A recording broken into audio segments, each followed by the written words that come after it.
Designed to inoculate you with positivity. It's good for your health. It's good for your state of mind. It helps you to ward off all the negative things that you're exposed to on a daily basis and give you the mindset that creates a new possibilities for yourself. We've been talking about relationships, but before I go there, listen, I want you to listen very closely. Don't go anywhere because I have a special announcement at the top of the hour.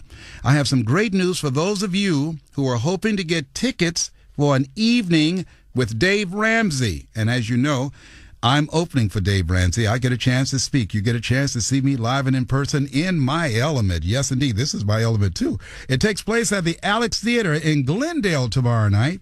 And so we have some great news for you for tickets. So just stick around and listen. That will be coming at the top of the hour. Now, we've been talking with people that are married and people that are divorced. We want some advice from people that are married. What did you look for in a mate when you found that person? And people who have divorced, what are the things that you need to avoid? That when you see these signs, it's a red flag and you need to run. And I've been very fortunate to talk to a couple that both of them have been married, one 10 years, the other one for what? How many years? What, Felicia, you were married the first time. How many years? Felicia, are you there? And let me see, Felicia, they've been married. Felicia and Damone have been married for 6 months now, and this is their second time around. And the last time, and so they've talked about some good advice on what to look for in a mate, but also some things that you need to avoid. That if you see this, it's a red flag that you don't need to go up in there. You don't need to have a relationship with this person. Felicia, are you there? Okay, I pushed it and I got enough. Felicia, hello, Felicia. Yes, hi. Okay, yes. Felicia, first of all, thank you for your patience. Now, what is it that you would warn people against? If you see this, you'll say, no, that's not the one. There's some red flags that you would warn people about who are looking for a relationship. Oh, wow. The main one for me, and I think this would be relevant for many women, to see how he treats his mother. Mm-hmm. And if he respects his mother and treats her the way a woman should be treated, that's a good sign. And if he doesn't and he has no respect for his mother, then it'd be hard for him to respect you as a woman, as his wife and the mother of his children, if you are a mom of his kids or even your kids. Okay, well, listen, you and Damone have 6 months behind you and all of the future before you. May you have many years of love, happiness, and good health and a great relationship and marriage together, okay? Thank you very much. And thank you so much for listening to the program. Oh, thank you. Have a great day. Okay, you too. You know, it's really good to hear people to share this kind of experience, particularly these newlyweds here. They've been just up in there 6 months, but they're veterans. They know what they're looking for and gave some solid advice. Hello, Reggie. How are you? Reggie, thank you so much for calling in and being a part of the program. Are you married, Reggie, or are you divorced? I am married, and okay. I have been married for 20 years. 20 years. What is your husband's name? Robert. Robert, and is your name really Reggie? Yes, it is. Okay. Now, how did you know Robert was the one? Let me tell you, we have a 6-year difference. And so, I'm much older. I already have that sort of motherly instinct in me. Yes. And he was 22 years old then. So you would think a 22-year-old would be sort of careless and clumsy and kind of carefree.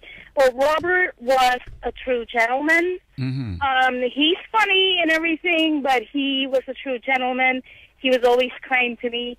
And then on our dates, he made sure that it's not always him and me, him and me. He would take me to his family. He would introduce me to his uncles, mom, dad. You can tell there's so much love and respect in that family. And that was the number one bonus for me. I felt that he was sincere and I can trust him. Mm-hmm. Because he's not hiding anything. He's not scared to introduce me to his family. Absolutely. You know? Yes. He's not. You can tell it's not all about just sex, or you know what I'm saying? It's just He really took the time to introduce me to all his relatives. And when you got a chance to see from whence he came, then you said, okay, this is a good fit for me because there's a lot of love here, and he's being transparent and very open and involving you with his family. Absolutely, and to those people, I don't know what teenagers are made of nowadays. It seemed like the farther away, the guy is removed from his family, seem like it's better. I mean, that is a red flag right there. Uh-huh. He doesn't want to introduce you to the family. He doesn't want to let you know his whereabouts. That is a serious flag. Yeah, that they're With not Robert, serious. Everything was full disclosure, transparent. Fantastic. Well, listen, thank you for calling in and sharing your story, and thank you for listening. Thank you. I Bye. appreciate you. Bye-bye. Okay, I want to talk to Annette. Annette, thank you so much for calling in. Annette, you're in Long Beach. Oops, I lost her. All right, sometimes it happens when people on cell phones. When you think about the people that call in, and we got some good advice here. And one of the things they've said, they look for, if you're looking for that right person, and Javier said, hey, man, how she treats her parents. Make sure the person that you're looking at, you want to be around them and their family, as Reggie talked about, and see how they treat their parents. That'd give you a very good indication how they would treat you.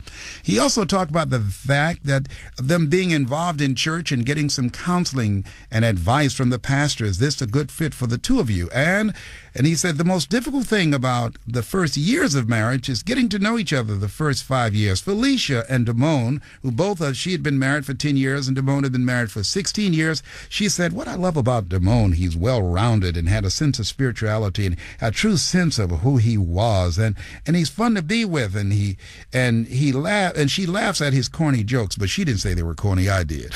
Okay, and Damone liked that in her, and he said that was major, the foundation of their marriage. The 3 C's: clear, concise communication. Clear, concise communication, and blended families. They work at it. Those families blending and working together. Listen, we got some more good advice on that. We'll be right back. We're talking about relationships, what to look for to find the right person for you to marry, and what to look for to say, that's a red flag. I don't need to go up in there. I don't need to be involved with that person. My name is Les Brown. We invite you to call us. The number to call is 888-539-2980. That's 888-539-2980. You're listening to News Talk, KFWB News Talk 980.